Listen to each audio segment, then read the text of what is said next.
Bonjour et bienvenue sur votre chaîne Coder de zéro. Toujours avec les bases de Python. Aujourd'hui, nous allons découvrir ensemble les structures conditionnelles. On commence. Dans cette nouvelle partie, nous allons étudier et comprendre l'intérêt des structures de contrôle en Python. Une structure de contrôle est un ensemble d'instructions qui permet de contrôler l'exécution du code. Les structures de contrôle conditionnel ou plus simplement les conditions, selon la valeur stockée dans une variable, nous allons vouloir exécuter un bloc de code plutôt qu'un autre. Python nous fournit les structures conditionnelles suivantes: la condition if, la condition if-else, la condition if-elif-else.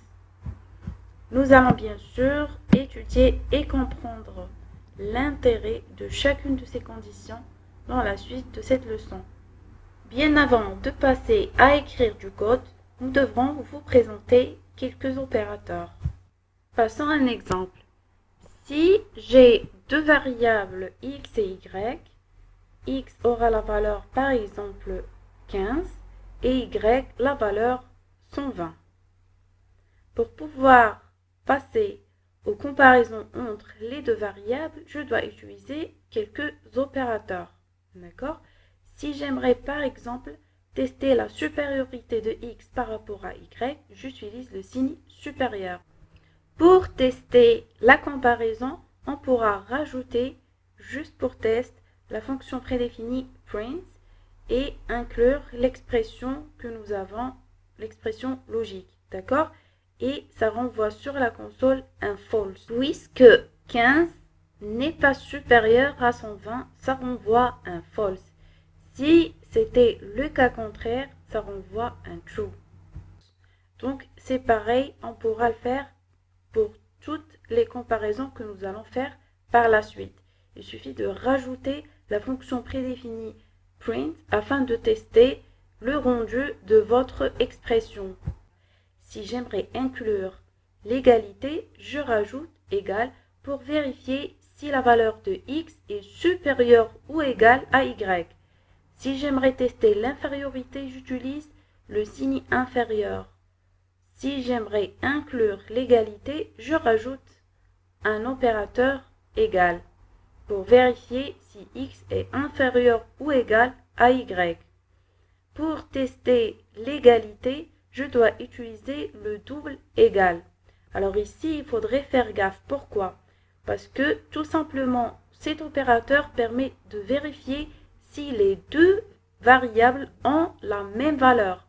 Par contre, si les deux, elles ont un type différent, à ce moment-là, ça va renvoyer un false. D'accord?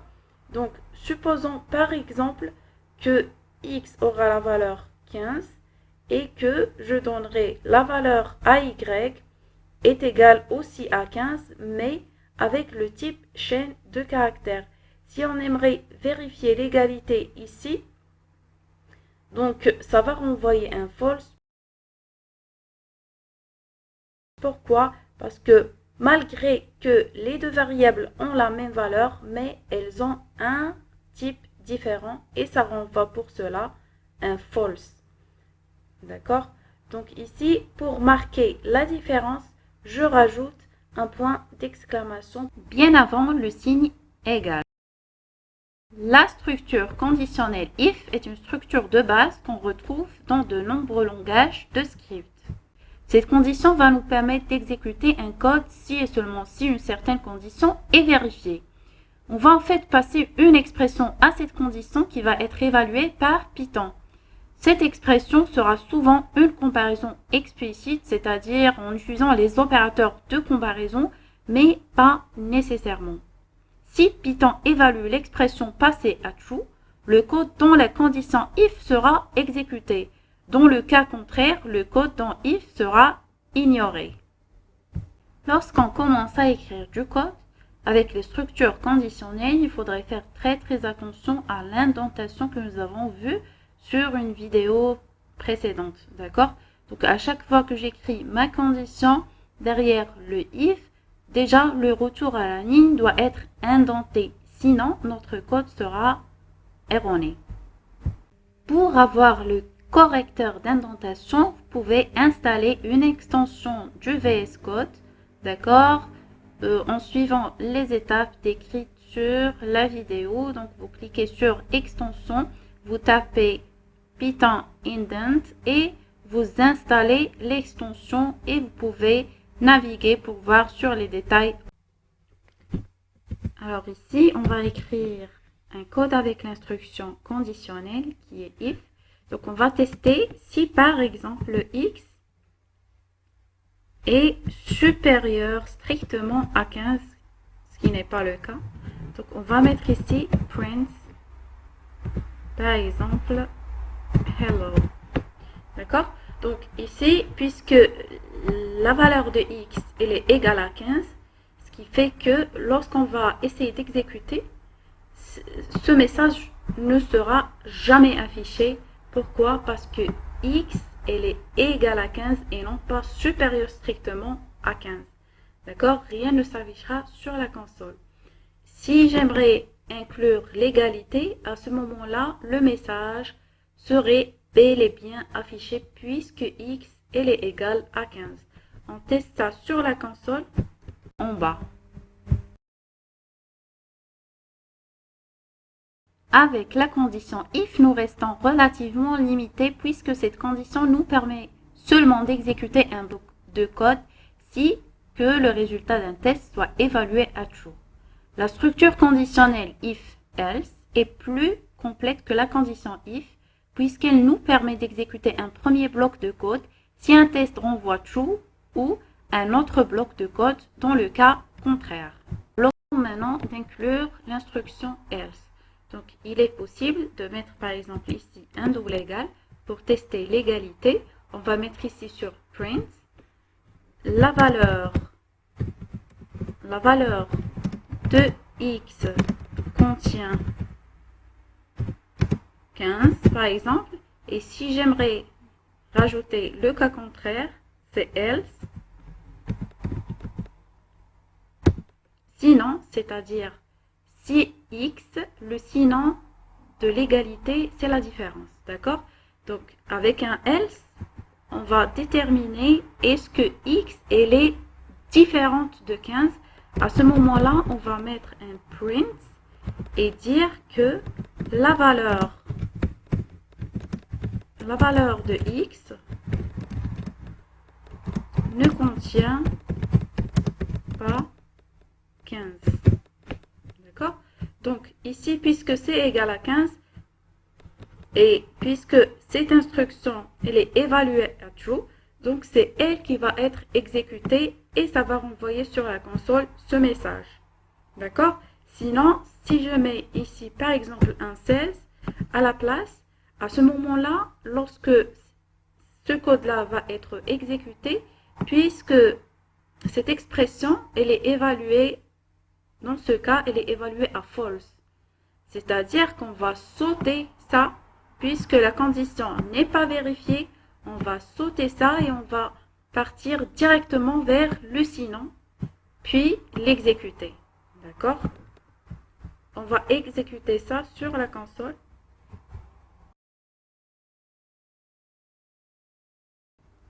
Il est possible aussi d'écrire notre condition avec une autre façon, sans avoir à comparer notre variable avec quoi que ce soit.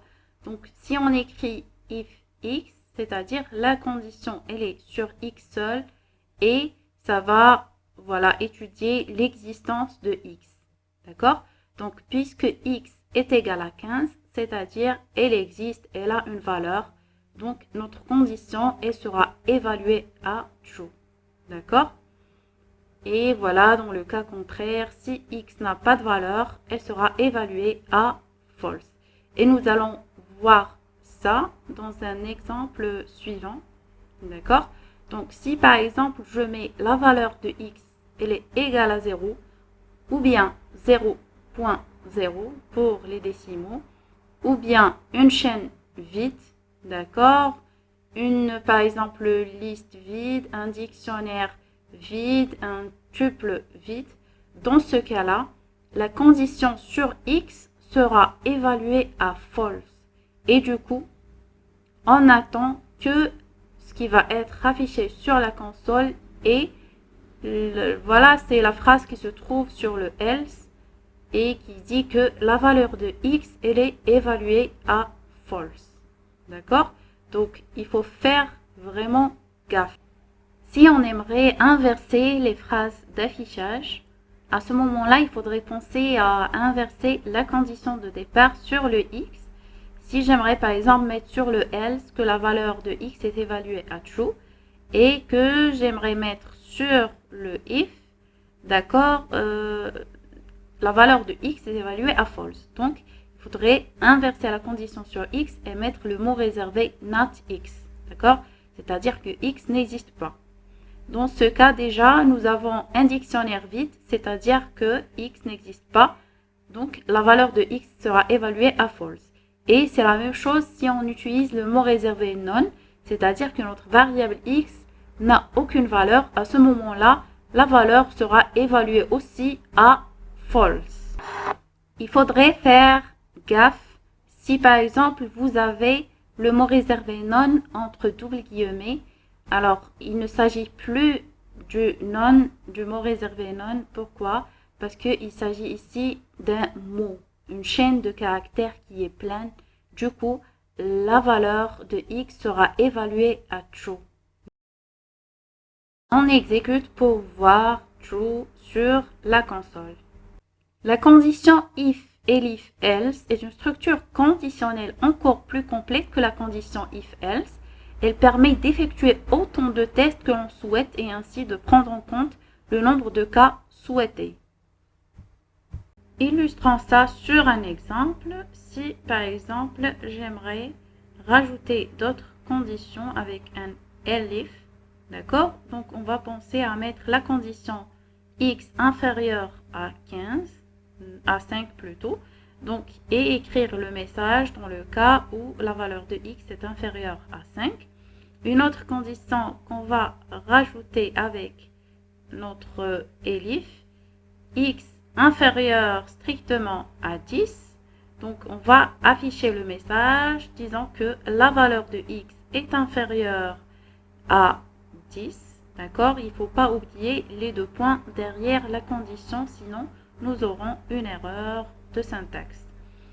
Si on aimerait rajouter voilà une troisième condition avec un elif, disant que x inférieur strictement à 20 et mettre le message avec une indentation bien sûr. Le message, on va le copier et changer juste la valeur à 20. D'accord? Donc, on va voir qu'est-ce que ça va passer puisque la valeur de x elle est égale à 15. Donc, directement, c'est la troisième condition qui sera exécutée puisque 15 est inférieur strictement à 20. D'accord? Donc, et on va mettre sur le else, la valeur de x ne correspond à aucun des cas.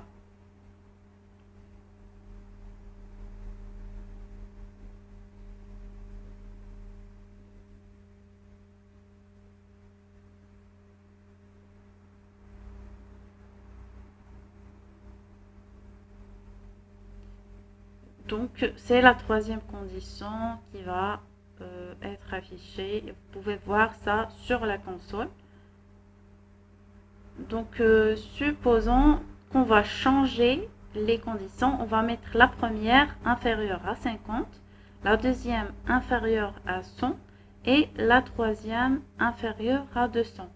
Donc, vous voyez, les trois conditions correspondent à 15, d'accord? Parce que 15, elle est inférieure à 50, à 100 et à 200. Alors ici, on parle d'un point très très important. Si par exemple Python coïncide la première condition qui est satisfaite, à ce moment-là, il ne va pas passer à exécuter la deuxième. C'est la première qui va être exécutée et du coup, on pourra dire qu'il y aurait derrière un break. D'accord?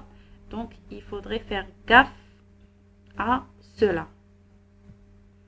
Et voilà, notre vidéo touche à sa fin. J'espère que vous avez appris quelque chose de nouveau et je vous donne rendez-vous pour une prochaine vidéo qui sera consacrée pour la réalisation des conditions un peu plus complexes. Je vous dis sur ce, à bientôt.